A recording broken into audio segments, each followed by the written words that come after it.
Welcome to exam विवेचना। तो दोस्तों, जैसा कि आपको पता है, हम अपने इस चैनल पर डिस्कस कर रहे हैं प्रिपरेशन पीजीटी हिंदी 2022, ठीक है ना। तो इस वीडियो से पहले भी हमने बहुत सी वीडियोस को डिस्कस करा है। अगर अभी तक आपने उन्हें नहीं देखा है तो आप उन्हें भी देख सकते हो। डिस्क्रिप्शन बॉक्स में आपको प्लेलिस्ट का लिंक मिल जाएगा। इसी के साथ अगर आप हमारे टेलीग्राम ग्रुप के साथ नहीं जुड़े हैं तो आप उसके साथ भी जुड़ सकते हो। लिंक आपको प्रदान कर दिया गया है। और हमारी टीम के द्वारा 2 कोर्स लॉन्च भी कर दिए गए हैं। एक है आपका IIT कमीशन और दूसरा है पीजीटी हिंदी। अगर इंटरेस्टेड हो तो संपर्क कर सकते हो। नंबर यहाँ पर लिखा गया है और डिस्क्रिप्शन बॉक्स में भी आपको नंबर मिल जाएगा। तो चलिए करते हैं आज की वीडियो को स्टार्ट।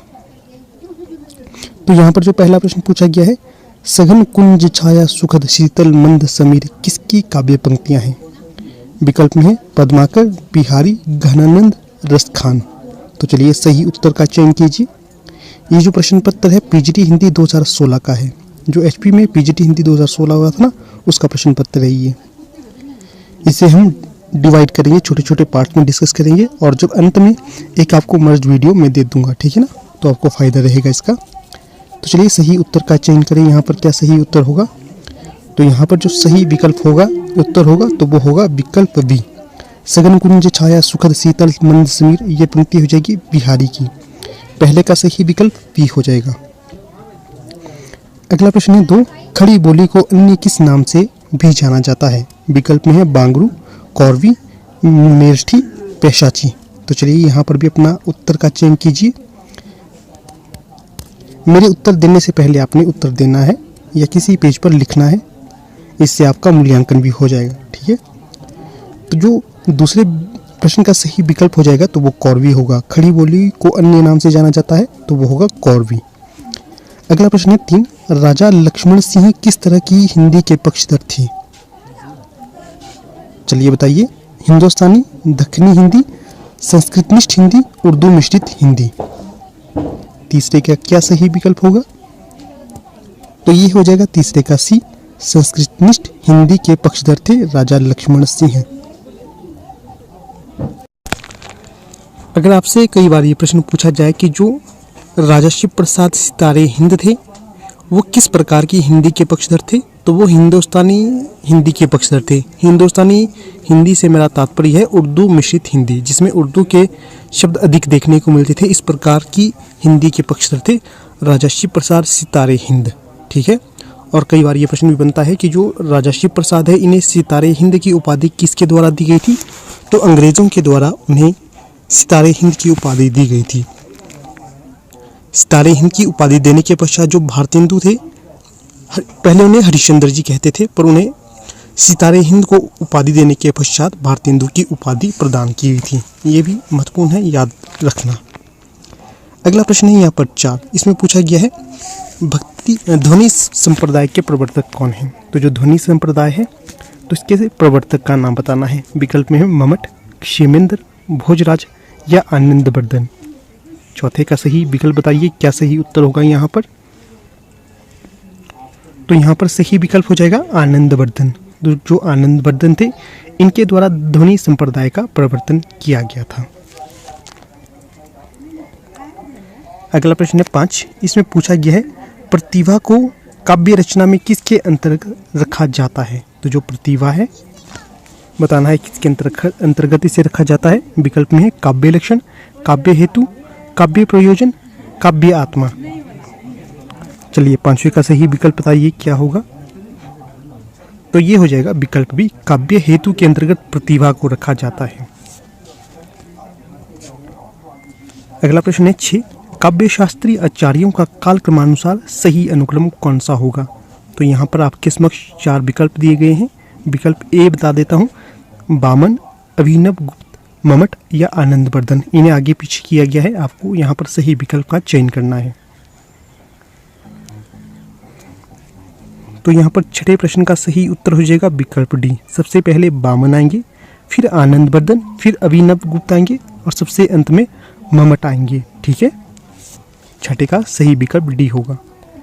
अगला प्रश्न देखिए। अगला प्रश्न है 7, इसमें पूछा गया है रस में साधारणीकरण के व्याख्याता कौन है? तो जो भरत मुनि के द्वारा रस संप्रदाय का व्याख्यान किया गया था या इसका प्रवर्तन किया गया था उसी के अंतर्गत पूछा गया है कि जो रस में साधारणीकरण की व्याख्या किसने प्रस्तुत की थी। विकल्प हैं शंकुक, भट्टनायक, भट्टलोलट या अभिनवगुप्त। तो बताना है सातवें का सही विकल्प क्या होगा। तो सातवें का सही विकल्प हो जाएगा विकल्प बी, भट्टनायक। रस में साधारणीकरण की व्याख्या भट्टनायक के द्वारा दी गई थी। अगला प्रश्न देखिए यहाँ पर, अगला प्रश्न है 8। इसमें पूछा गया है काव्य रचना में उदात्त तत्व को प्रमुख किसने माना है। विकल्प में है प्लेटो, अरस्तु, लोंजाइनस या क्रोचे।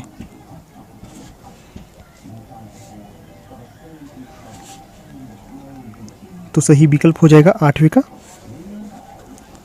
लोंजाइनस। काव्य में उदात्त तत्व को प्रमुख लोंजाइनस ने माना है। बाकी प्लेटो, अरस्तु, क्रोचे ये भी पाश्चात्य काव्यशास्त्र के अंतर्गत आते हैं, सबसे प्रमुख माने जाते हैं। अगला प्रश्न है यहाँ पर 9। इसमें पूछा गया है निर्व्यक्तिकता का सिद्धांत किससे संबंधित है। विकल्प में है कॉलरिज, इलियट, वर्ड्सवर्थ या रिचर्ड्स। तो सही विकल्प का चयन करें। तो जो 9वें का सही विकल्प हो जाएगा निर्व्यक्तिकता का सिद्धांत इलियट के द्वारा प्रतिपादित किया गया था। ठीक है, बी सही विकल्प हो जाएगा यहाँ। अगला प्रश्न है 10। इसमें पूछा गया है हिंदी साहित्य के इतिहास ग्रंथ की रचना निम्नलिखित में से सबसे पहले किसने की थी।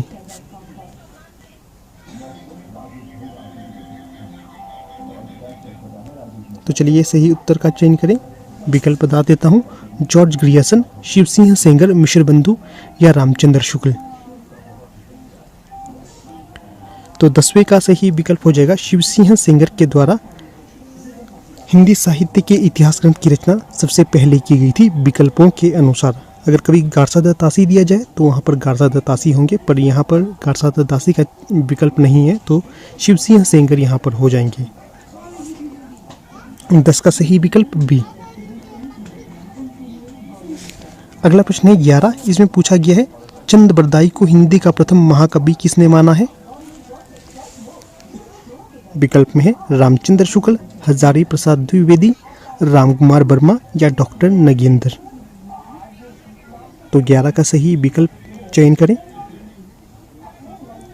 तो यहाँ पर सही विकल्प हो जाएगा चंद बरदाई को हिंदी का प्रथम महाकवि माना था रामचंद्र शुक्ल के द्वारा। 11 का सही विकल्प ए हो जाएगा।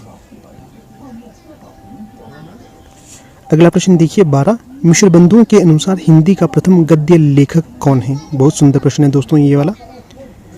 विकल्प में है सरहप्पा, गोरखनाथ, विद्यापति या अमीर खुसरो। तो मिश्र बंधुओं के अनुसार हिंदी का प्रथम गद्य लेखक माना जाता है गोरखनाथ को। 12 का सही विकल्प यहाँ पर बी हो जाएगा। आपके लिए एक प्रश्न छोड़ देता हूँ, आपने बताना है कि जो मिश्र बंधुओं के इतिहास ग्रंथ का क्या नाम है और ये कितने भागों में विभाजित है। अगर आप लोग हमारे साथ बने हुए हैं तो मैंने इन्हीं सभी प्रश्नों के उत्तर आपको पहले ही बता दिए हैं, ठीक है ना। पिछली वीडियो अगर आपने देखी होगी तो वहाँ पर आपको इनका उत्तर मिल जाएगा। अगला प्रश्न है 13। भला हुआ जो मारिया बहिनी मारा कंतु पंक्ति के रचनाकार कौन है। विकल्प में है अब्दुल रहमान, हेमचंद्र, दामोदर शर्मा, भट्ट केदार। तो चलिए 13 का सही विकल्प बताइए क्या होगा। तो यहाँ पर जो 13 का सही विकल्प हो जाएगा हेमचंद्र।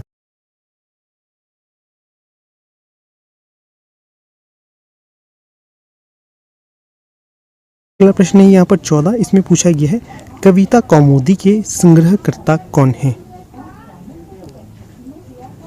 विकल्प में श्याम सुंदर दास, राहुल सांकृत्यायन, नगेंद्र या रामनरेश त्रिपाठी। तो जो 14 का सही विकल्प हो जाएगा यहाँ, तो ये हो जाएंगे विकल्प डी, रामनरेश त्रिपाठी के द्वारा कविता कौमुदी का संग्रह किया गया था या इनकी पुस्तक ये मानी जाती है। अगला प्रश्न है 15। इसमें पूछा गया है मिश्र बंधुओं में शामिल नहीं है। तो चलिए सही विकल्प का चयन करें। गणेश बिहारी मिश्र, श्याम बिहारी मिश्र, केशव बिहारी मिश्र या सुखदेव बिहारी मिश्र। 15 का सही विकल्प क्या होगा। तो 15 का यहाँ पर सही विकल्प हो जाएगा सी, केशव बिहारी मिश्र मिश्र बंधुओं के अंतर्गत नहीं आते हैं। अगला प्रश्न है यहाँ पर 16। इसमें पूछा गया है भक्ति आंदोलन को ईसाइयत की देन कहने वाले इतिहासकार कौन है। विकल्प में है जॉर्ज ग्रियर्सन, मिश्र बंधु, गार्सा दत्तासी, राहुल सांकृत्यायन। तो 16 का सही विकल्प का चयन करें। तो सही विकल्प हो जाएगा जॉर्ज ग्रियर्सन कहते हैं कि जो भक्ति आंदोलन को ये ईसाइयत की देन है। ठीक है, अगला प्रश्न है यहाँ पर 17। तो ये प्रश्न थोड़ा सा गलत दे दिया गया है और ऑफिशियल आंसर की में भी इसका उत्तर नहीं दिया है, तो इसे यहाँ पर स्किप कर देंगे। तो चलिए मैं आपको थोड़ा सा बता देता हूँ क्या कैसे कैसे आएगा। तो यहाँ पर जो सभी क्रम दिए गए हैं ये गलत है। तो यहाँ पर जो सही क्रम आना था, सबसे पहले सूरदास आने थे। तो जो सूरदास का जन्म होना था 1516 ईस्वी के आसपास। इसके पश्चात जो मीराबाई जी आनी थी, नहीं फिर से बता देता हूँ, सबसे पहले आनी थी सूरदास, इनका जो जन्म है 1478 के आसपास है। ठीक है ना, सूरदास का। फिर मीराबाई थी, इनका 1516 के आसपास है। फिर इसके पश्चात आने थे आपके तुलसीदास जी। तुलसीदास जी का जन्म है 1532 ईस्वी के आसपास। और सबसे अंत में आने थे आपके दादू दयाल, और इनका जन्म है 1544। ठीक है ना, तो इस प्रकार से कोई भी विकल्प यहाँ पर नहीं दिया गया है। तो इस प्रकार ये जो प्रश्न है बोर्ड के द्वारा कैंसिल कर दिया गया था। ठीक है, चलिए अगला प्रश्न देख लेते हैं। अगला प्रश्न है मन मेरा सुई तन मेरा धागा काव्य पंक्ति किस संत कवि की है। विकल्प में है कबीर, नानक, नामदेव या दादू। तो सही विकल्प का चयन करें। तो जो 18 का सही विकल्प होगा यहाँ पर, तो ये हो जाएगा आपका विकल्प सी, नामदेव। नामदेव जी ने कहा है मन मेरा सुई तन मेरा धागा। ठीक है, सी सही विकल्प हो जाएगा। अगला प्रश्न है यहाँ पर 19। इसमें पूछा गया है निम्नलिखित में से कासिम शाह की रचना कौन सी होगी। विकल्प में है हंस जवाहिर, चंदायन, सत्यवती कथा या मृगावती। तो 19 का यहाँ पर सही विकल्प हो जाएगा हंस जवाहिर। विकल्प ए सही हो जाएगा, हंस जवाहिर कासिम शाह की रचना होगी। अगला प्रश्न है 20। इसमें पूछा गया है आकाश धर्मा गुरु किसे कहा जाता है। विकल्प में होंगे शंकराचार्य, रामानंद, रामानुजाचार्य, बल्लवाचार्य। तो चलिए सही विकल्प का चयन करें। तो आकाश धर्मा गुरु कहा जाता है रामानंद को। 20 का सही विकल्प बी हो जाएगा। और किसने कहा है, हजारी प्रसाद द्विवेदी ने रामानंद को आकाश धर्मा गुरु की संज्ञा दी थी। तो जितने भी प्रश्न यहाँ पर डिस्कस करूँगा ये सभी मैंने अपने कोर्स में लॉन्च कर दिए हैं। अगर आपने पढ़ा होगा तो ये प्रश्न बहुत से इजी हैं। तो अगर आप कोर्स को ज्वाइन करते हो तो ऐसे प्रश्न आपको कहीं भी टिक नहीं सकते आपके समक्ष ये प्रश्न। अगला प्रश्न देखिए, निम्बकाचार्य का संबंध किस दर्शन से है। प्रश्न संख्या 21। निम्बकाचार्य का संबंध किस दर्शन से है। विकल्प में विशिष्टाद्वैतवाद, द्वैताद्वैतवाद, द्वैतवाद या शुद्धाद्वैतवाद। तो 21 का सही चयन करें। तो जो निम्बकाचार्य थे इनका संबंध रहा है द्वैताद्वैतवाद से। विकल्प सी यहाँ पर सही हो जाएगा। 21 का सी सही हो जाएगा। अगला प्रश्न है 22। सुरतीय नृत्य नागतीय सब चाहती असी होए, गोद लिए हुलसी फिरे तुलसी सो सूत होए।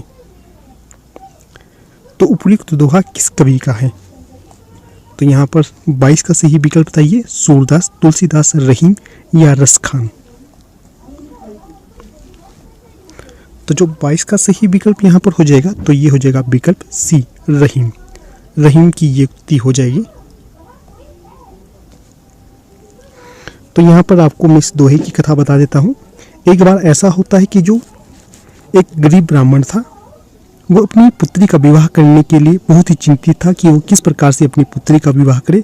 तो कहीं से सलाह मिली ब्राह्मण को कि आप तुलसीदास जी के पास जाइए जो आपको अपनी पुत्री का विवाह करने के लिए धन प्रदान कर देंगे। इसी चिंता के साथ वो तुलसीदास जी के पास जाता है और कहता है, महाराज मुझे अपनी पुत्री का विवाह करना है, कृपया आप मेरी सहायता करें। तो जो तुलसीदास थे वो भी एक तरह से अपने पास धन नहीं रखते थे।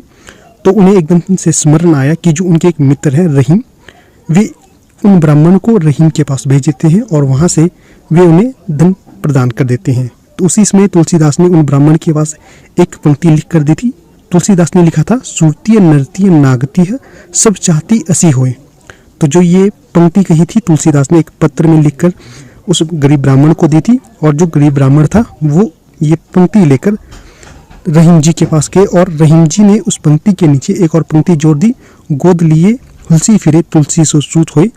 ये पंक्ति रहीम ने जोड़ी थी और उस ब्राह्मण को अपनी पुत्री का विवाह करने के लिए एक राशि दी थी, ठीक है ना। तो इस प्रकार से यहाँ पर जो 22 का सही विकल्प हो जाएगा तो ये हो जाएगा विकल्प सी। चलिए अगला प्रश्न देख लेते हैं। अगला जो प्रश्न है यहाँ पर 23, इसमें पूछा गया है युक्ति तरंगिणी के रचनाकार कौन है। विकल्प में है केशवदास, चिंतामणि, कुलपति मिश्र या सुखदेव मिश्र। तो सही विकल्प का चयन करें। तो 23 का जो सही विकल्प हो जाएगा तो ये हो जाएगा कुलपति मिश्र की रचना हो जाएगी युक्ति तरंगिणी, ठीक है। युक्ति तरंगिणी कुलपति मिश्र की रचना होगी। चलिए अगला प्रश्न देख लेते हैं। 24 पूछा क्या है भारतेंदु की कौन सी रचना प्यार छंद में लिखी गई है। विकल्प में है बंदर सभा, वर्षा विनोद, प्रेम सरोवर या प्रातः समीरन। 24 का सही विकल्प बताइए क्या होगा। तो ये हो जाएगा विकल्प सी, प्रेम सरोवर। तो जो प्रेम सरोवर है ये प्यार छंद में लिखी गई है और किसकी रचना है, भारतेंदु हरिश्चंद्र की रचना होगी ये। अगला प्रश्न है यहाँ पर 25, इसमें पूछा गया है खड़ी बोली का प्रथम स्वच्छंदतावादी कवि किसे माना गया है। विकल्प में है श्रीधर पाठक, रामनरेश त्रिपाठी, अयोध्या सिंह उपाध्याय हरिऔध या ठाकुर जगमोहन सिंह। तो 25 का सही विकल्प बताइए क्या होगा। तो यहाँ पर जो 25 का सही विकल्प हो जाएगा तो ये हो जाएगा विकल्प ए, श्रीधर पाठक। खड़ी बोली का प्रथम स्वच्छंदतावादी कवि श्रीधर पाठक को माना जाता है। और किसने माना है, सबसे पहले आचार्य रामचंद्र शुक्ल ने यह माना था। अगला प्रश्न है शुक्ल जी के अनुसार मैथिली शरण गुप्त हैं। विकल्प में है राष्ट्रवादी कवि, जनवादी कवि, कवि सम्राट या सामंजस्यवादी कवि। तो 26 का सही विकल्प बताना है क्या होगा।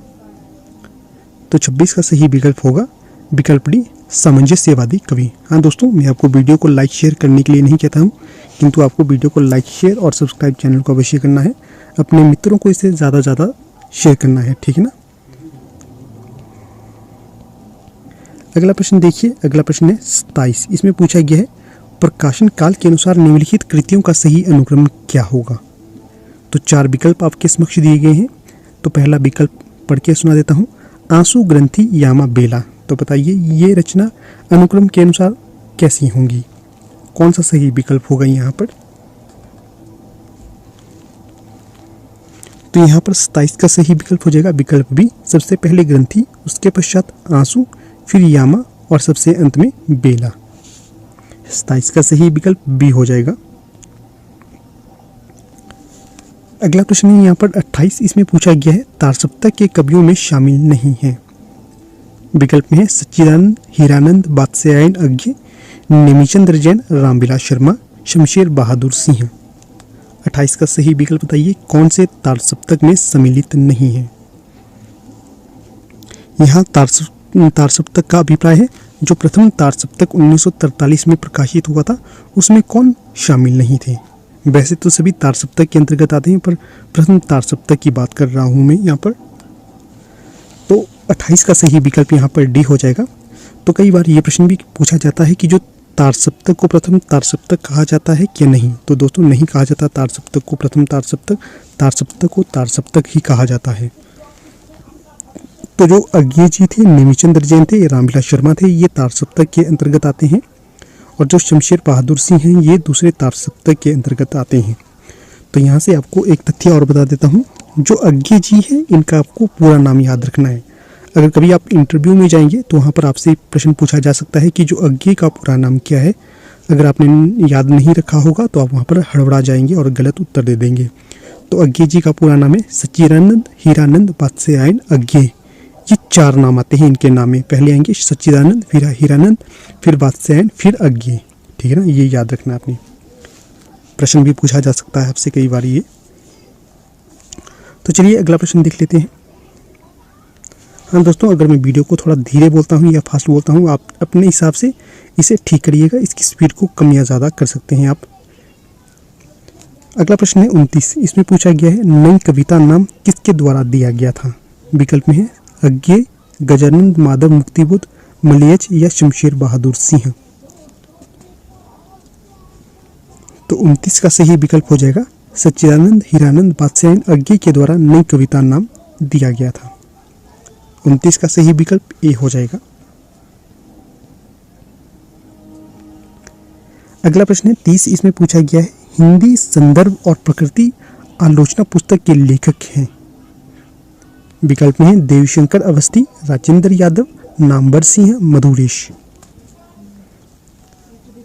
तो सही विकल्प यहाँ पर 30 का हो जाएगा हिंदी कहानी संदर्भ और प्रकृति आलोचना पुस्तक के रचनाकार हो जाएंगे देवशंकर अवस्थी। 30 का सही विकल्प यहाँ पर ए हो जाएगा।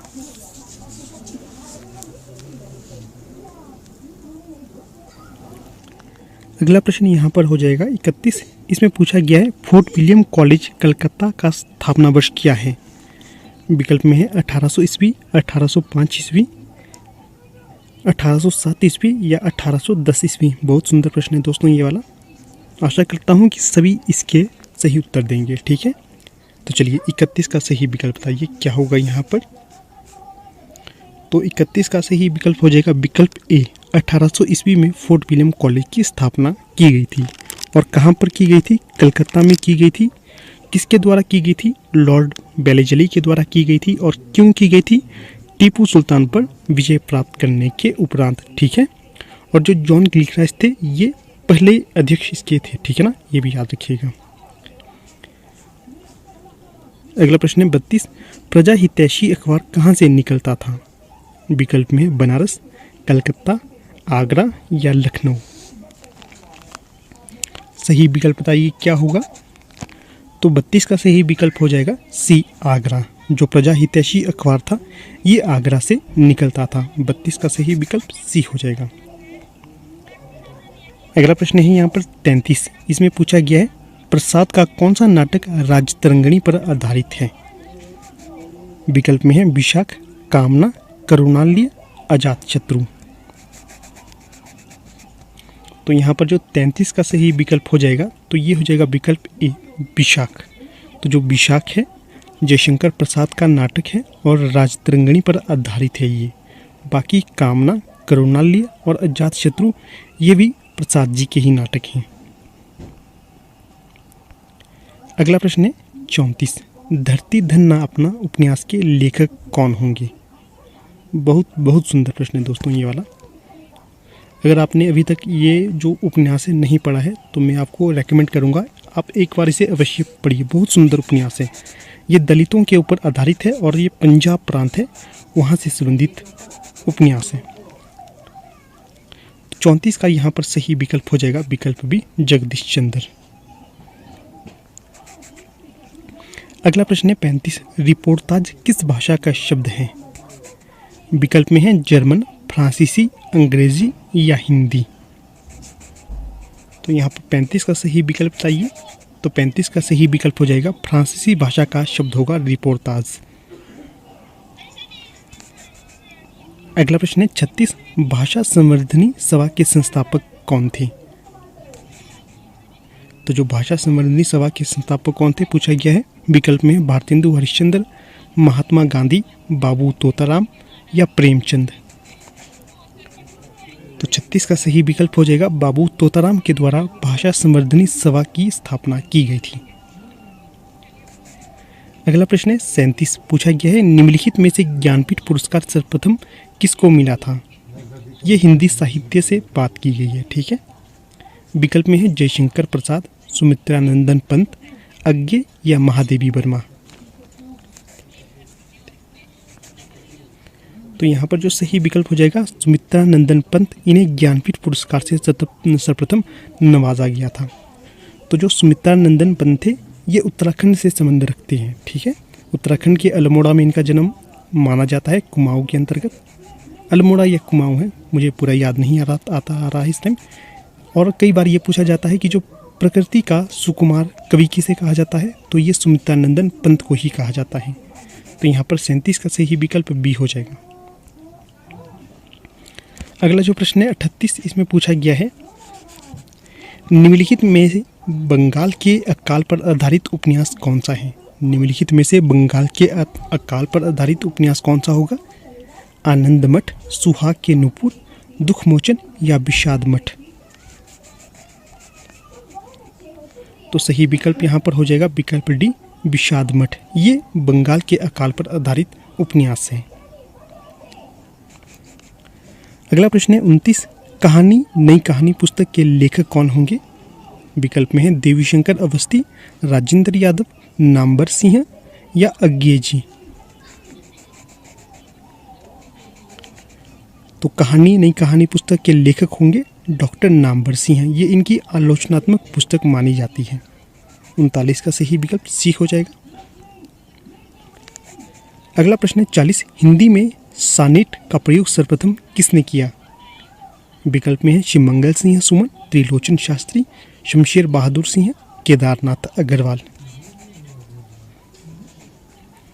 तो सही विकल्प यहाँ पर 40 का हो जाएगा। त्रिलोचन शास्त्री के द्वारा सानेट का प्रयोग सर्वप्रथम किया गया था। इन्हें सानेट का विशेषज्ञ भी माना जाता है। अगला प्रश्न है 41, प्रति परिकथा उपन्यास के लेखक कौन है? हजारी प्रसाद द्विवेदी, फणीश्वर नाथ रेणु, नागार्जुन या जैनेन्द्र? तो यहाँ पर 41 का सही विकल्प हो जाएगा फणीश्वर नाथ रेणु। प्रति परिकथा उपन्यास के लेखक होंगे ये। 41 का सही विकल्प बी हो जाएगा।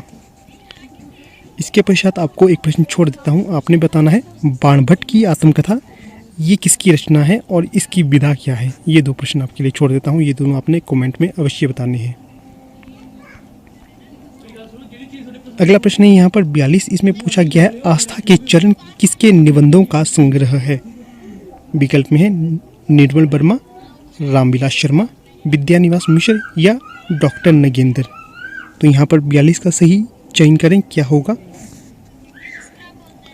तो 42 का सही विकल्प हो जाएगा डॉक्टर नगेंद्र की पुस्तक या निबंधों का संग्रह हो जाएगा आस्था की चरण। इसके पश्चात अगला प्रश्न है 43, हिंदी की प्रथम दलित आत्मकथा कौन सी है? झोंपड़ी से राजभवन तक, शिकंजे का दर्द, अपने अपने पिंजरे, जूठन। तो 43 का सही विकल्प हो जाएगा अपने अपने पिंजरे। ये दलित आत्मकथा है हिंदी की प्रथम। ठीक है। इसके पश्चात आपको जो दूसरी पुस्तक या आत्मकथा में रेकमेंड करूंगा तो ये है जूठन। अवश्य पढ़िए दोस्तों, बहुत सुंदर और मार्मिक तथ्य यहाँ पर प्रस्तुत किए गए हैं ओम प्रकाश वाल्मीकि जी के द्वारा। जूठन को भी आपने पढ़ना है, कभी समय लगे, या अगर आपको PDF चाहिए तो आप संपर्क कर सकते हो, मैं आपको ये दिलवा दूंगा। ठीक है। अगला प्रश्न है 44, इसमें पूछा गया है निम्नलिखित में से प्रेमचंद का जीवनीकार नहीं है। तो बताना है कि निम्न में से ऐसा कौन सा रचनाकार है जिसने प्रेमचंद पर जीवनी नहीं लिखी थी। विकल्प में है अमृत राय, हंसराज रहबर, शिवरानी देवी या मदन गोपाल। तो 44 का सही उत्तर देना है आपने। तो जो प्रेमचंद्र पर जीवनी नहीं लिखी थी, हंसराज रहबर ने नहीं लिखी थी। बाकी अमृत राय, शिवरानी देवी या मदन गोपाल, इन तीनों ने ही प्रेमचंद पर जीवनी लिखी गई है। जो अमृत राय है ये प्रेमचंद्र के सुपुत्र थे और जो शिवरानी देवी है ये इनकी पत्नी थी और मदन गोपाल ने इनके ऊपर जीवनी लिखी है। ठीक है। अगला प्रश्न है 45, जमीन पक रही है काव्य संकलन के रचनाकार कौन है? सर्वेश्वर दयाल सक्सेना, धूमिल, केदारनाथ सिंह, रघुवीर सहाय। तो 45 का सही विकल्प कौन सा होगा? तो ये हो जाएगा विकल्प सी, केदारनाथ सिंह। जमीन पक रही है ये इनका काव्य संकलन हो जाएगा। 45 का सही विकल्प सी हो जाएगा। अगला प्रश्न है 46, इसमें पूछा गया है निम्नलिखित में आत्मजयी के रचनाकार कौन होंगे? आत्मजयी के रचनाकार का बताना है नागार्जुन, कुंवर नारायण, अशोक वाजपेयी, नरेश मेहता। तो 46 का सही विकल्प होगा विकल्प बी, कुंवर नारायण के द्वारा आत्मजयी को लिखा गया है। ये एक तरह से खंड काव्य माना जाता है। ठीक है। चलिए अगला प्रश्न देख लेते हैं। यह है 47, इसमें पूछा गया है निराला की निम्नलिखित रचनाओं में से किस रचना को हिंदी का शोक गीत कहा जाता है? विकल्प में है जूही की कली, तोड़ती पत्थर, सरोज स्मृति, तुलसीदास। तो यहाँ पर जो 47 का सही विकल्प हो जाएगा तो ये हो जाएगा सरोज स्मृति। निराला ने सरोज स्मृति की रचना की थी और इसे हिंदी साहित्य का प्रथम शोक गीत भी कहा जाता है। इसमें इन्होंने अपनी पुत्री की यादों में रचना की है। ठीक है, बाकी जो जूही की कली है, तोड़ती पत्थर है, तुलसीदास है, इसके पश्चात राम की शक्ति पूजा है, ये भी इनकी रचनाएं मानी जाती है, प्रसिद्ध रचनाएं हैं। और जो जूही की कली है ये सर्वप्रथम इनके द्वारा लिखी गई कविता मानी जाती है। और जो महावीर प्रसाद द्विवेदी हैं, सरस्वती के संपादक, इन्होंने इसे छापने से इनकार कर दिया था। अगला प्रश्न देखिए, ये है 48। इसमें पूछा गया है प्रगतिशील लेखक संघ का प्रथम अधिवेशन किस शहर में हुआ था? विकल्प में है इलाहाबाद, पटना, भोपाल या लखनऊ। तो यहाँ पर जो सही विकल्प हो जाएगा 48 का, ये हो जाएगा विकल्प डी, लखनऊ। जो प्रगतिशील लेखक संघ है इसका प्रथम अधिवेशन लखनऊ शहर में हुआ था और इसकी अध्यक्षता किसने की थी? मुंशी प्रेमचंद्र जी के द्वारा इसकी अध्यक्षता की गई थी। अगला प्रश्न देखिए, यात्री नाम से भी कविताएं लिखने वाला रचनाकार कौन है? तो बताना है किसने यात्री नाम से भी कविताएं लिखी हैं। विकल्प में है नागार्जुन, रघुवीर सहाय, गिरजा कुमार माथुर, केदारनाथ अग्रवाल। तो 49 का यहाँ पर जो सही विकल्प हो जाएगा तो वो हो जाएगा विकल्प ए, नागार्जुन। जो नागार्जुन थे ये यात्री उपनाम से भी रचना करते थे। उपनाम के संबंध में मैंने एक वीडियो बनाई है, अगर अभी तक आपने उसे नहीं देखा है तो जाइए प्लेलिस्ट चेक करिए, वहाँ पर आपको ये वीडियो मिल जाएगा। अगला प्रश्न है स्वर्ग की झलक एकांकी के रचनाकार कौन होंगे? विकल्प में है राम कुमार वर्मा, भुवनेश्वर, उपेंद्र नाथ अश्क या लक्ष्मी नारायण लाल। तो 50 का यहाँ पर जो सही विकल्प होगा उसका उत्तर बताना है आपने। तो सही विकल्प हो जाएगा यहाँ पर विकल्प सी, उपेंद्र नाथ अश्क की एकांकी हो जाएगी स्वर्ग की झलक। और जो राम कुमार वर्मा है, इन्हें जो एकांकीकार किए या सर्वप्रथम इनके द्वारा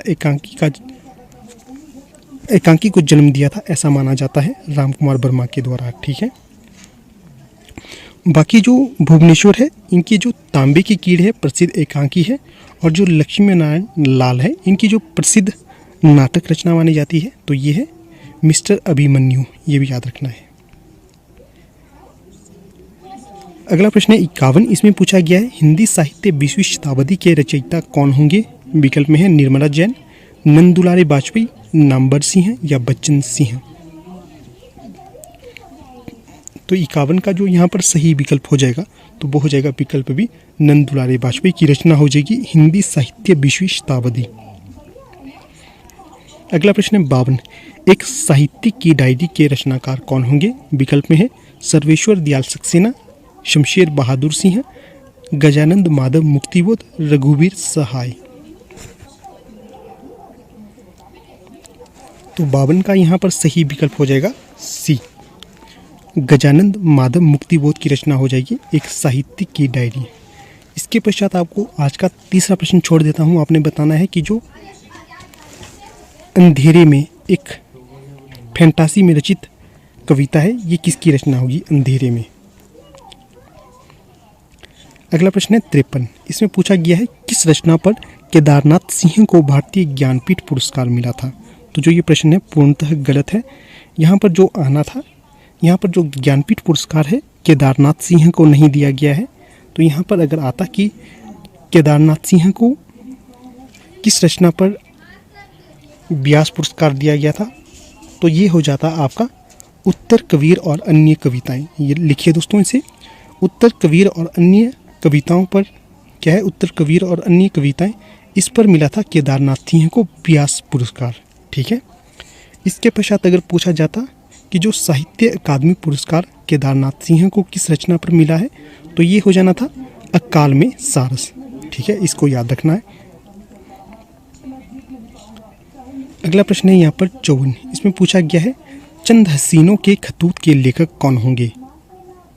विकल्प में है बालमुकुंद गुप्त, भगवती चरण वर्मा, पांडे बेचन शर्मा उग्र या भारतेंदु हरिश्चंद्र। तो 54 का सही विकल्प बताना है आपने। हाँ, अगर आपको लगता है मैं धीरे या फास्ट पढ़ा रहा हूँ तो आप वीडियो की स्पीड को कम या ज़्यादा कर सकते हैं। तो 54 का जो यहाँ पर सही विकल्प हो जाएगा तो ये हो जाएगा आपका विकल्प सी, पांडे बेचन शर्मा की रचना हो जाएगी चंद हसीनों के खतूत। सी सही विकल्प हो जाएगा। अगला प्रश्न है 55, माटी की मूर्तियों के रचनाकार कौन हैं? विकल्प में है फणीश्वर नाथ रेणु, विवेकी राय, रामवृक्ष बेनीपुरी, महादेवी वर्मा। 55 का यहाँ पर जो सही विकल्प हो जाएगा तो ये हो जाएगा विकल्प सी, रामवृक्ष बेनीपुरी की रचना हो जाएगी माटी की मूर्तें। और कई बार ये प्रश्न भी पूछा जाता है ये किस विधा की रचना है, तो ये रेखा चित्र है इनका। इसमें जो रामवृक्ष बेनीपुरी है इनके द्वारा लगभग 13 रेखा चित्रों को प्रस्तुत किया गया है, और जो सबसे ज़्यादा प्रसिद्ध है तो वो रजिया नाम का रेखा चित्र प्रसिद्ध है, ठीक है ना। माटी की मूर्तों के अंतर्गत आते हैं ये रेखा चित्र। 55 का जो सी सही विकल्प हो जाएगा। अगला प्रश्न है 56, निम्नलिखित में से कौन सी कहानी चंद्रधर शर्मा गुलेरी की नहीं है? विकल्प में है 11 वर्ष का समय, एक टोकरी भर मिट्टी, बाबा भारती या सुखमय जीवन। तो दोस्तों ये प्रश्न भी गलत है। प्रश्न इस प्रकार से होता, निम्नलिखित में से कौन सी कहानी चंद्रधर शर्मा गुलेरी की है? तो यहाँ पर होना था विकल्प डी, सुखमय जीवन इनकी कहानी मानी जाती है, ठीक है ना। इसके पश्चात जो उसने कहा था ये भी इनकी प्रसिद्ध कहानी है, जो ये युद्ध के पृष्ठभूमि पर आधारित कहानी है। उसने कहा था लहना सिंह इसका प्रमुख पात्र है, ठीक है।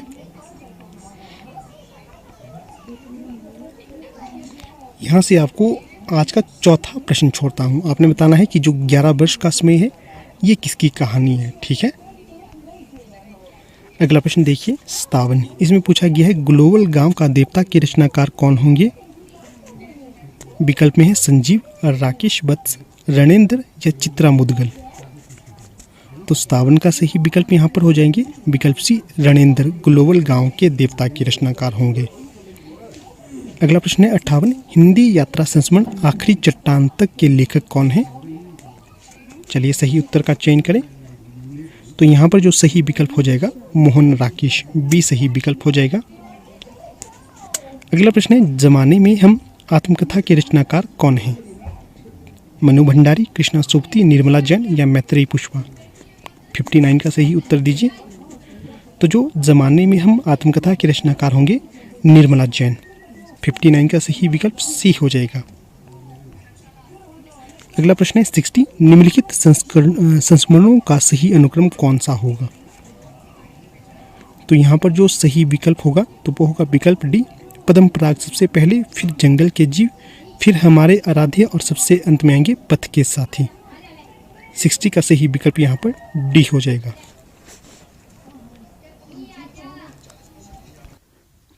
तो अगला प्रश्न है यहाँ पर 61, इसमें पूछा गया है बादल हिमनद हिमाचल प्रदेश के किस जिले में स्थित है? विकल्प में है लाहौल स्पीति, किन्नौर, कांगड़ा और चंबा। तो यहाँ पर अब हमारे जी के स्टार्ट हो गए, ठीक है। तो चलिए यहाँ पर सही विकल्प का चयन करें, क्या आएगा यहाँ पर। तो जो बादल हिमनद है ये हिमाचल प्रदेश के कांगड़ा जिले में स्थित होगा। यहाँ पर जो सी होगा सही विकल्प हो जाएगा। अगला प्रश्न है यहाँ पर 62, इमला बिमला घाटी हिमाचल प्रदेश के किस जिले में स्थित है?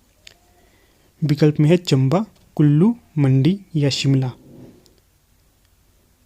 तो यहाँ पर जो 62 है इसका सही विकल्प हो जाएगा मंडी। मंडी में है आपकी इमला बिमला घाटी। तो अगर आप लोग तैयारी कर रहे हो आपको घाटियों के बारे में भी एक बार अवश्य देख के जाना है, प्रश्न यहाँ से बनते हैं। अगला प्रश्न है यहाँ पर 62, इसमें पूछा गया है मानतलाई झील किस घाटी में स्थित है? विकल्प में है आपके समक्ष सैंज, मणिकर्ण, बंजार या नैनगाहर। तो सही विकल्प क्या होगा यहाँ पर?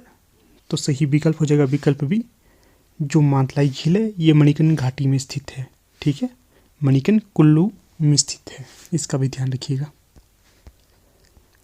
अगला प्रश्न है 64, हिमाचल के किस क्षेत्र में मिंदल बासनी देवी की मान्यता है या मंदिर स्थित है? विकल्प में है डोडरा कवार, पांगी, सांगला या राजगढ़। तो 64 का सही विकल्प बताइए क्या आएगा। तो यहाँ पर 64 का सही विकल्प हो जाएगा विकल्प बी, पांगी। जो मिंदल वासनी देवी मंदिर है या मान्यता है ये आपके चंबा के पांगी में है। बी यहाँ पर सही विकल्प हो जाएगा। अगला प्रश्न है 65, इसमें पूछा गया है वह कौन सा लोक नृत्य है जिसमें केवल महिलाएं ही भाग लेती हैं। विकल्प में है डांगी, करथी, हरण या कमर।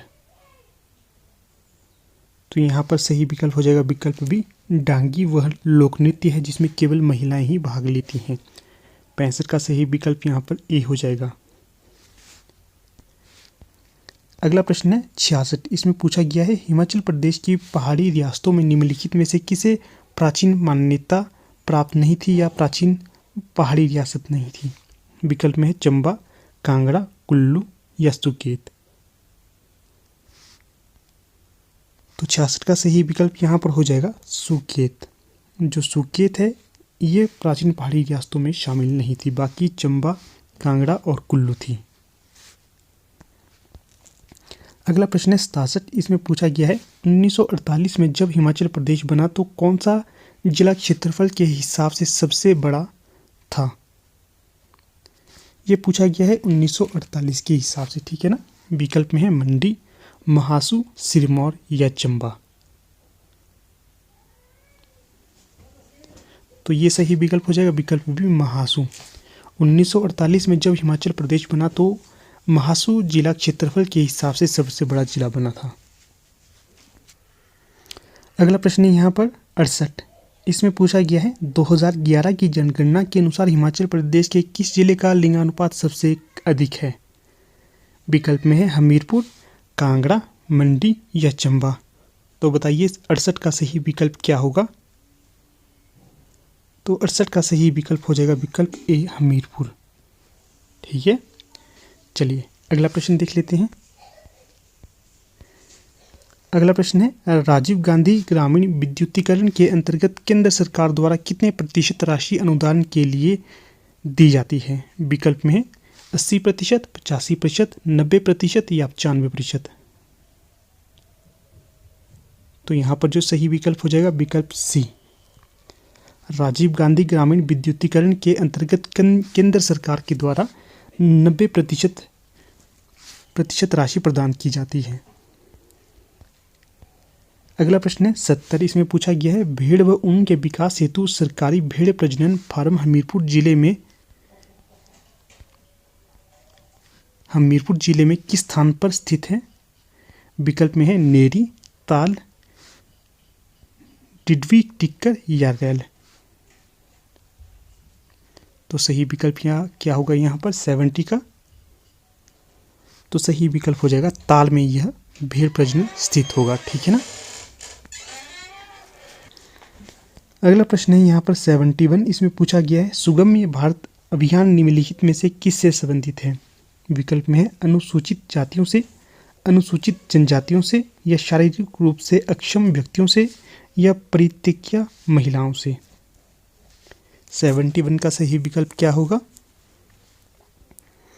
तो ये हो जाएगा विकल्प सी, शारीरिक रूप से अक्षम व्यक्तियों के लिए सुगम्य भारत अभियान चलाया गया था और इससे इसका संबंध है। ठीक है, तो इसके साथ यहाँ पर आपको बता दूं हमारी टीम के द्वारा पीजीटी हिंदी और एलटी कमीशन और एलटी टेट के लिए कोर्स लॉन्च कर दिए गए हैं। अगर इंटरेस्टेड हो तो संपर्क कर सकते हो। नंबर है 8219312129। डिस्क्रिप्शन बॉक्स में भी आपको नंबर मिल जाएगा। चलिए अगला प्रश्न देख लेते हैं। प्रश्न संख्या है 72, मणिपुर की सामाजिक कार्यकर्ता इरोम शर्मिला ने लगभग कितने वर्षों तक अनशन किया था या अनशन पर वे रहे थे। विकल्प में है 4 वर्षों तक, 8 वर्षों तक, 12 वर्षों तक या 16 वर्षों तक। 72 का सही विकल्प बताइए क्या आएगा। तो यहाँ पर 72 का सही विकल्प हो जाएगा 16 वर्षों तक इरोम शर्मिला ने मणिपुर में अनशन किया था। अगला प्रश्न है 73, इसमें पूछा गया है भारत के किस राज्य में गौ सेवा आयोग स्थापित किया गया है। विकल्प में है गुजरात, हरियाणा, मध्य प्रदेश या असम। तो 73 का सही विकल्प क्या होगा। तो ये हो जाएगा, ये स्थापित किया गया है हरियाणा में। और पूछा जाए कब स्थापित किया गया था, तो 2010 में। इसका भी ध्यान रखिए। अगला प्रश्न है 74, इसमें पूछा गया है 2016 के रक्षाबंधन के अवसर पर 18 अगस्त को निम्नलिखित में से किसे राजस्थान सीमा पर सैनिकों की राखी बांधने के लिए चुना गया था। विकल्प में है अनुप्रिया पटेल, स्मृति ईरानी, निर्मला सीतारमण या सुषमा स्वराज। तो सही विकल्प का चयन करना है आपने, क्या होगा 74 का। तो ये हो जाएगा विकल्प ए, अनुप्रिया पटेल को चुना गया था। अगला प्रश्न है 75। मेनका गांधी ने बेटी बचाओ बेटी पढ़ाओ कार्यक्रम के तहत किस दिन को बेटी दिवस के रूप में मनाने का अभियान शुरू किया था? विकल्प में 26 जुलाई, 30 जुलाई, 6 अगस्त या 11 अगस्त। तो यहाँ पर 75 का सही विकल्प हो जाएगा 11 अगस्त को मेनका गांधी ने बेटी बचाओ बेटी पढ़ाओ कार्यक्रम के तहत बेटी दिवस के लिए चुना था। अगला प्रश्न है 76। इसमें पूछा गया है रियो ओलंपिक खेलों में भाग लेने वाले शरणार्थी दल में कुल कितने खिलाड़ी हैं? तो ये उस समय के करंट अफेयर के क्वेश्चन है, चलो फिर भी बता देता हूँ, जीके के क्वेश्चन अभी ये बन गए हैं। विकल्प में है 5, 10, 15 या 20। तो 76 का सही विकल्प क्या होगा? तो ये हो जाएगा विकल्प बी 10। रियो ओलंपिक खेलों में भाग लेने वाले शरणार्थी दल में कुल कितने खिलाड़ी हैं? 10।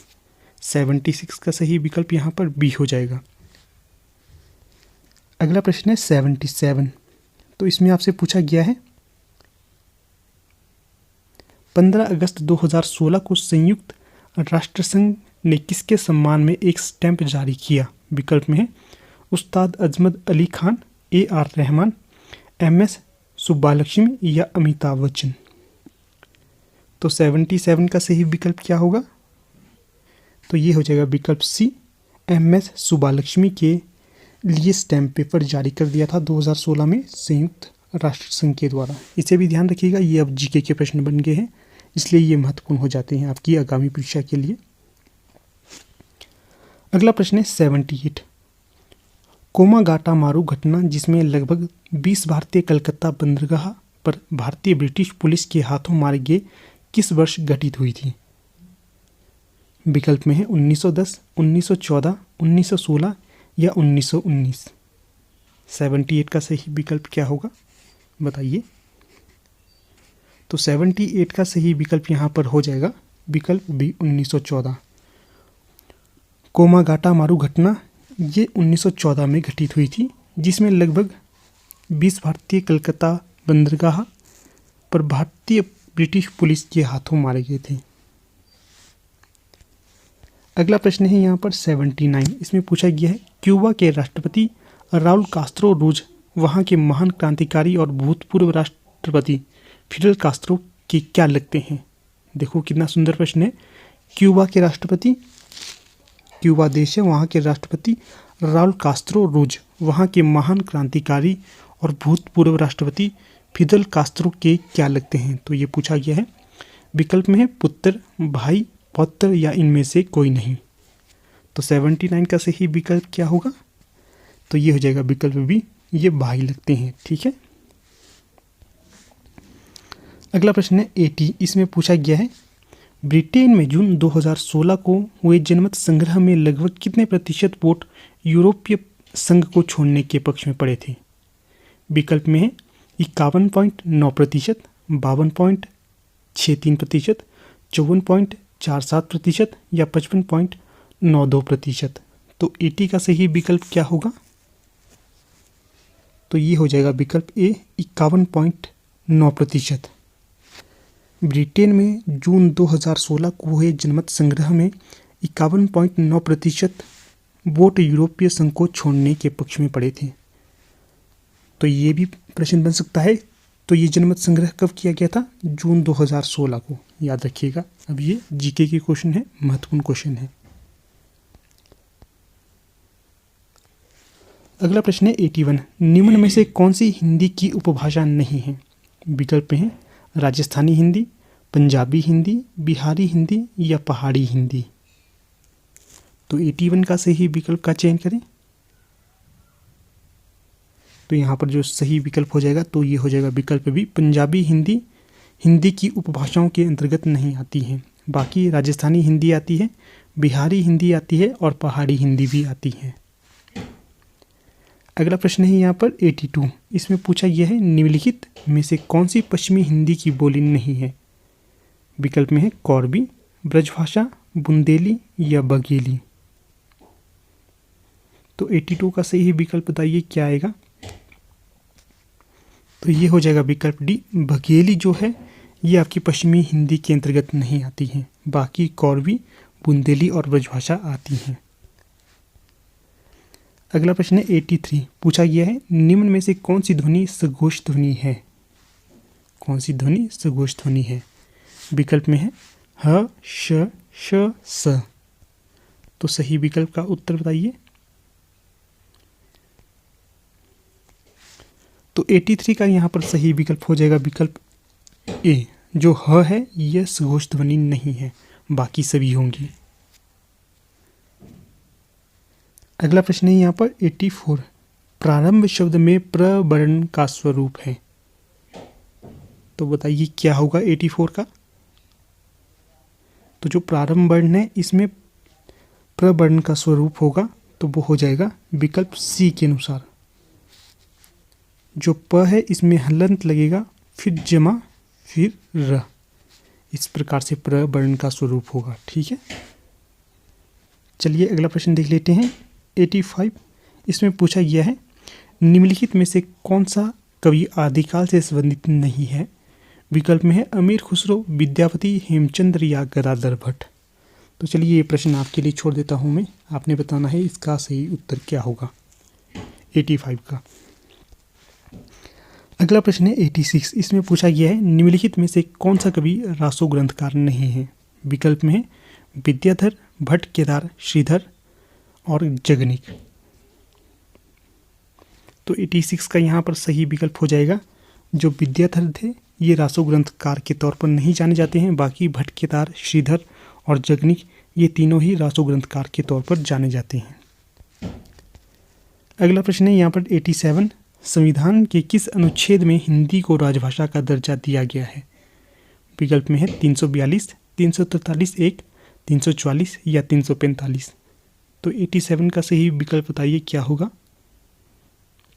तो यहाँ पर 87 का सही विकल्प हो जाएगा विकल्प भी 345(1) में हिंदी राजभाषा को दर्जा दिया गया है। ठीक है, अगला प्रश्न है 88। निम्न में से भाववाचक संज्ञा है। विकल्प में है गरीब, गरीबी, गरीबों या गरीबतम। 88 का सही विकल्प क्या होगा। तो जो गरीबी है इसमें भाववाचक संज्ञा का वर्णन किया गया है। अगला प्रश्न है 89। इसमें पूछा गया है निम्नलिखित भाषाओं का सही अनुक्रम है। तो यहाँ पर आपके पास 4 विकल्प दिए गए हैं, इनमें से एक सही होगा, उसका चयन करें। चलिए मैं बता देता हूँ।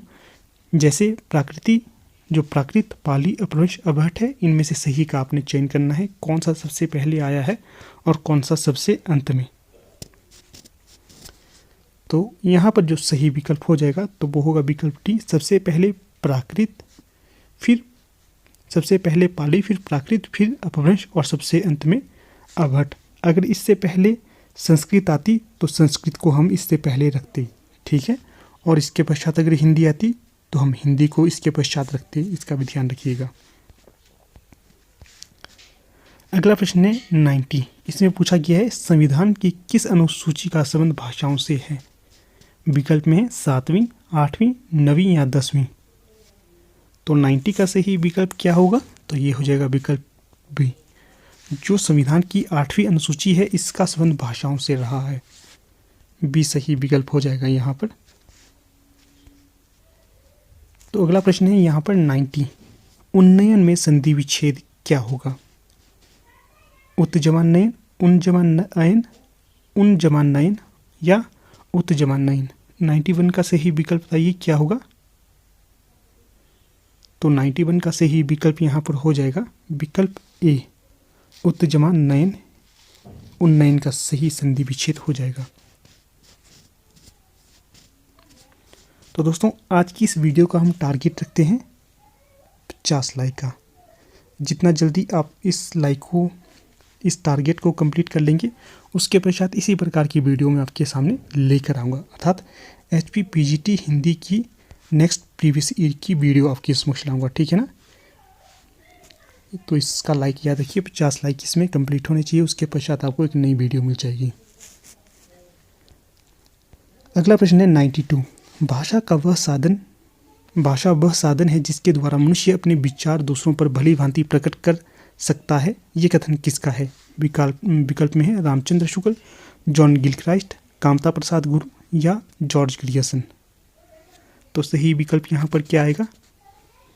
तो ये आ जाएगा विकल्प सी, कामता प्रसाद गुरु। तो जो कामता प्रसाद गुरु हैं वे कहते हैं भाषा वह साधन है जिसके द्वारा मनुष्य अपने विचार दूसरों पर भली भांति प्रकट कर सकता है। और जो कामता प्रसाद गुरु हैं ये एक व्याकरण शास्त्री के तौर पर भी जाने जाते हैं, इसका भी ध्यान रखिएगा। अगला प्रश्न है यहाँ पर 93। इसमें आपसे पूछा गया है प्राकृत की अंतिम अपभ्रंश अवस्था से ही हिंदी साहित्य का आविर्भाव माना जा सकता है। उन दिनों जैसे गाथा कहने से प्राकृत का बोध होता था, वैसे ही दोहा या दोहा कहने से अपभ्रंश या प्रचलित काव्य भाषा का पद्य समझा जाता था। कथन किसका है? विकल्प में सुनीति कुमार चटर्जी, रामचंद्र शुक्ल, हजारी प्रसाद द्विवेदी और जॉर्ज ग्रियर्सन। तो यहाँ पर 93 का सही विकल्प बताइए क्या होगा? तो ये कथन हो जाएगा आचार्य रामचंद्र शुक्ल का। आचार्य रामचंद्र शुक्ल ने ये कथन कहा है। तो यहाँ पर आपको बता दूं, मेरे द्वारा आपके लिए एक वीडियो पहले बनाई गई है जिसमें बताया गया है कि अगर आप लोग पीजीटी हिंदी की तैयारी कर रहे हो तो आपको कौन सी बुक्स पढ़नी चाहिए और किस तरह की आपकी स्ट्रैटेजी होनी चाहिए। उसका जो वीडियो का लिंक आपको आई बटन पे भी मिल जाएगा, यहाँ ऊपर इधर आपको एक लिंक मिल जाएगा। यहाँ पर ना मिले तो आप डिस्क्रिप्शन बॉक्स में जाना, वहाँ पर भी आपको वीडियो का लिंक मिल जाएगा। इसी प्रकार आपको एक और वीडियो बना कर दे दी जाएगी जिसमें आपको बताया जाएगा कि इसका सिलेबस क्या है और आपको किस प्रकार से सिलेबस को पढ़ना है और क्या क्या आपको स्ट्रैटेजी अपनानी है। उसका लिंक भी आपको डिस्क्रिप्शन बॉक्स में दे दिया जाएगा। उन दोनों वीडियो को देखिए, आपको अवश्य लाभ मिलेगा। चलिए अगला प्रश्न अब देख लेते हैं। आधुनिक काल में गद्य का विकास सबसे प्रधान साहित्यिक घटना है। कथन किस आलोचक का है? विकल्प में है रामचंद्र शुक्ल, हजारी प्रसाद द्विवेदी, नगेंद्र या रामविलास शर्मा। तो यहाँ पर 94 का सही विकल्प हो जाएगा विकल्प ए, रामचंद्र शुक्ल का कथन हो जाएगा ये आधुनिक काल में गद्य का विकास सबसे प्रधान साहित्यिक घटना होगी। अगला प्रश्न है 95। देख लो साकेत नगरी है यही, स्वर्ग में मिलने गगन में जा रही। स्वर्ग से मिलने गगन में जा रही। उपयुक्त पंक्ति में कौन सा अलंकार होगा? असंगति, अतिशयोक्ति, भ्रांतिमान या विभावना। तो 95 का सही विकल्प बताइए क्या आएगा? तो ये आएगा विकल्प भी, अतिशयोक्ति अलंकार यहाँ पर दिया गया है। देख लो साकेत नगरी है यही, स्वर्ग से मिलने गगन में जा रही। तो ये जो पंक्ति है किसकी है? कई बार ये भी पूछा जाता है। मैथिली शरण गुप्त की ये पंक्ति हो जाएगी, ठीक है, इसका भी ध्यान रखना है आपने। और साकेत नामक रचना से ये पंक्ति ली गई है। अगला प्रश्न है 96। जब उपमेय को उपमान से श्रेष्ठ बताया जाए तो अलंकार होता है। विकल्प में है उपमा, रूपक, उत्प्रेक्षा या प्रतीप। तो यहाँ पर सही विकल्प जो बोर्ड ने जारी किए थे उनके द्वारा माना गया था रूपक या प्रतीप, ठीक है। तो आप प्रतीप को भी मान सकते हो या रूपक को भी, इन दोनों को। जहाँ तक मुझे लगता है सही विकल्प इसका प्रतीप होना चाहिए, क्योंकि जब उपमेय को उपमान से श्रेष्ठ बताया जाता है तो वहाँ पर प्रतीप अलंकार होता है। 96 का अगला प्रश्न है यहाँ पर 97। अवधि का संबंध हिंदी की किस उपभाषा से है? विकल्प में पूर्वी हिंदी, पश्चिमी हिंदी, बिहारी हिंदी या राजस्थानी हिंदी। तो सही विकल्प हो जाएगा जो अवधि का संबंध रहा है ये पूर्वी हिंदी से रहा है। अगला प्रश्न है 98। निम्न में से कौन सी बोली शौर्सनी अपभ्रंश की है? विकल्प में है बुंदेली, बघेली, मगही या छत्तीसगढ़ी। तो 98 का सही विकल्प क्या होगा? तो ये हो जाएगा विकल्प ए, बुंदेली का संबंध शौर्सनी अपभ्रंश से रहा है। अगला प्रश्न है 99। इसमें पूछा गया है हिंदी में काल निर्धारण में किसका महत्वपूर्ण योगदान होता है? संज्ञा, सर्वनाम, क्रिया या विशेषण। तो ये होता है क्रिया का। हिंदी में काल निर्धारण में सबसे महत्वपूर्ण योगदान क्रिया का होता है। अगला और अंतिम प्रश्न है आज का, देवनागरी लिपि का विकास किस लिपि से हुआ है? ब्राह्मी लिपि, खरोष्टी लिपि, गुरमुखी लिपि, रोमन लिपि। तो 100 का सही विकल्प क्या होगा? तो 100 का जो सही विकल्प हो जाएगा तो ये हो जाएगा, ब्राह्मी लिपि से देवनागरी लिपि का विकास हुआ है। ठीक है, ये सही विकल्प हो जाएगा यहाँ पर। तो ठीक है, अब वीडियो का समापन कर लेते हैं। आप लोग वीडियो के अंत तक बने रहिए, इसका बहुत बहुत धन्यवाद।